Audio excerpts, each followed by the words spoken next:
विषय भूगोल, जलवायु।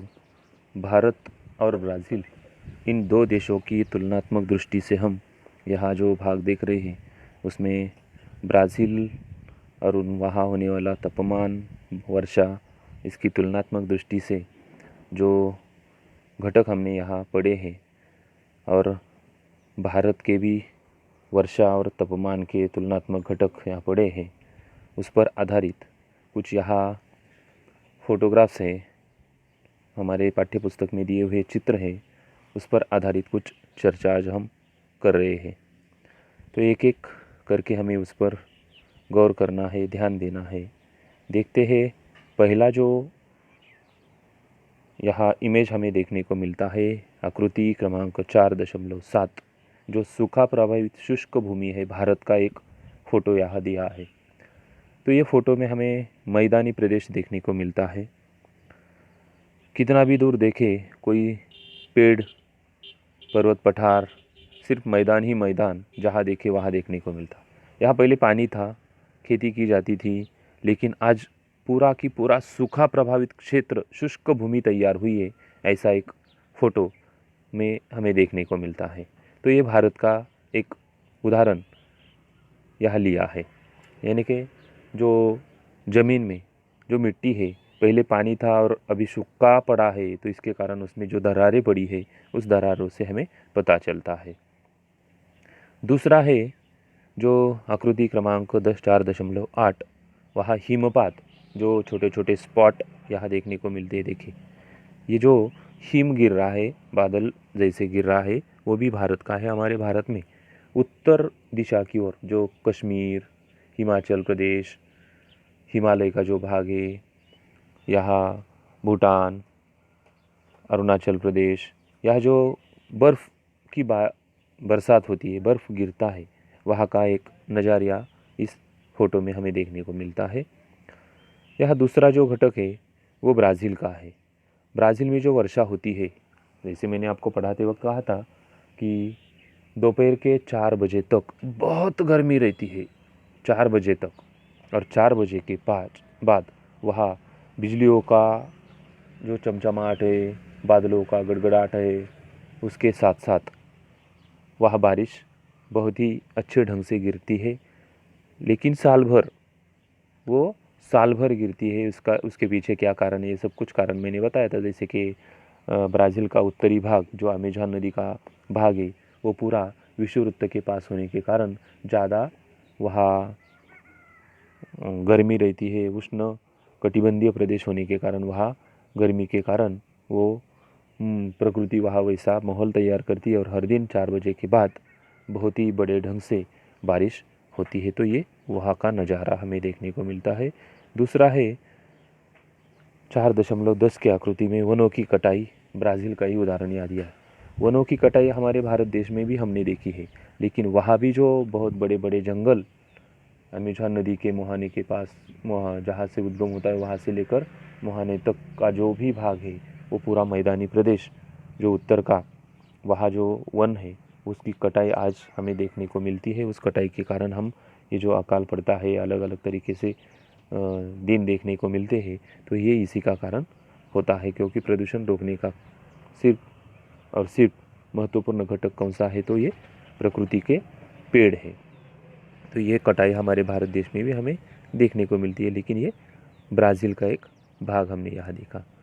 दूसरा जो यहाँ एल्बम है, उस एल्बम में हमें जो फ़ोटो देखने हैं, उसमें जो महत्वपूर्ण घटक है, देखिए आकृति 4.11, कुआँ जल आपूर्ति का एक महत्वपूर्ण साधन है। देखो, भारत में आज भी ग्रामीण भागों में, गाँवों में कुएं पर पानी भरने के लिए जाते हैं, लेकिन आज विज्ञान के साथ साथ गांव भी बदल गए हैं। कुछ गांव में ऐसा भी देखने को मिलता है जहाँ वहाँ उनका विकास कम हुआ है, तो वो कुएं पर पानी भरने के लिए जाते हैं, जैसे हम फोटो में देख रहे हैं। लेकिन आज कुएं से ही पानी आता है, लेकिन घर में ही बटन दबाते हैं तो घर में हमारे नल में पानी आ जाता है। ऐसा विकास आज हमें देखने को मिलता है, लेकिन पहले ये जल आपूर्ति का एक महत्वपूर्ण साधन था। देखो, दूसरा जो घटक यहाँ है अनावृष्टि चतुर्भुज प्रदेश। अनावृष्टि यानी वहाँ बारिश ही नहीं होती, थोड़ी बहुत होती है, कोई फसल नहीं निकलती, कोई खेती नहीं की जाती, पानी पीने के लिए सिर्फ रहता है। इतना अनावृष्टि का प्रदेश यहाँ हमें देखने को मिलता है। वो ब्राज़ील का अनावृष्टि चतुर्भुज प्रदेश यहाँ है। दूसरा है धान की खेती भारत। अभी धान की खेती, चावल की जो खेती है हमारे कोंकण भाग में ज़्यादातर हमें देखने को मिलती है, उत्तर भारत में देखने को मिलती है, जहाँ बहुत ही अच्छे ढंग से वो फसल उत्पाद लिया जाता है चावल की खेती का। तो देखिए वहाँ कुछ मजदूर खेती करते हुए जो किसान हमें देखने को मिलते हैं कि चावल की खेती कैसे वो चावल बोते हैं, वो कैसे लगाते हैं, उनका एक अच्छे ढंग का एक इमेज हमें देखने को मिलता है। धान की खेती है भारत की। क्या आप जानते हैं कि इसमें कुछ अलग अलग तरीके से कुछ टेबल दिए रहते हैं, बॉक्स दिए रहते हैं, उसमें से देखिए आप जानते हैं, ऐसा सवाल हमें पूछा है। राजस्थान के गंगानगर में जून महीने में तापमान 50 डिग्री सेंटीग्रेड तक पहुंच जाता है। कहाँ? राजस्थान में गंगानगर में, ये आपको ध्यान में रखना है। कारगिल शहर में सर्दियों में तापमान -48 डिग्री सेंटीग्रेड तक नीचे जाता है। देखो एक जगह 50 से भी आगे जाता है और दूसरी जगह 48 से भी नीचे इतना तापमान कम हो जाता है। ऐसे दो जगह जैसे कि गंगानगर और कारगिल शहर। मेघालय के खासी जिले में स्थित मौसिनराम, वहाँ 11,872 मिलीमीटर और चेरापूंजी में 11,777 मिलीमीटर इतनी बारिश होती है। बारिश देखो कितनी, 11,872 और 11,777 मिलीमीटर। मैंने पढ़ाते वक्त भी आपको बताया था कि भारत के पूर्व भाग में जो मेघालय, असम मेघालय है, वहाँ जो मौसिनराम और चेरापूंजी है, वहाँ ये इतनी बारिश गिरती है। बल्कि विश्व के सर्वाधिक वृष्टि के स्थान उसे के नाम से भी उसे जाना जाता है। कौन से? मौसिनराम और चेरापूंजी, आपको ध्यान में रखना है। पश्चिम राजस्थान का जैसलमेर भारत का सबसे सूखा प्रदेश है। यहाँ साल भर में औसतन 120 मिलीमीटर से भी कम वृष्टि होती है। देखो एक जगह कितनी हुई, 11,000 पौने 12,000 मिलीमीटर तक बारिश होती है और एक जगह सिर्फ और सिर्फ 120 मिलीमीटर तक की वृष्टि होती है। ऐसी भी जगह भारत में देखने को मिलती है। वापसी के मानसून द्वारा सर्वाधिक वर्षा तमिलनाडु में ही होती है। यानी मैंने 4 भाग किए थे ना अपने मौसम के साल के, उसमें से जो वापसी का भाग होता है उसमें सबसे ज़्यादा बारिश तमिलनाडु में होती है, क्योंकि आखिरी जो भाग होता है वहाँ ज़्यादा बारिश वहाँ होती हुई हमें देखने को मिलती है।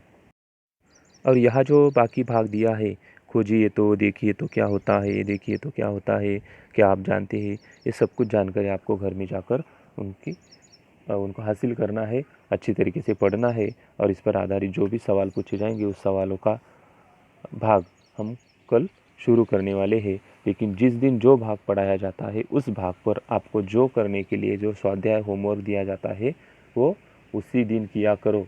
और अपने जो हर एक सब्जेक्ट के लिए नोटबुक बनाया हो, जैसे भूगोल का नोटबुक अलग हो तो उसमें होमवर्क जो दिया रहता है वो पूरा की पूरा होमवर्क मैं स्कूल खुलने के बाद चेक करने वाला हूँ, इसलिए आपको वो होमवर्क पूरा करना है। आज के लिए बस इतना ही।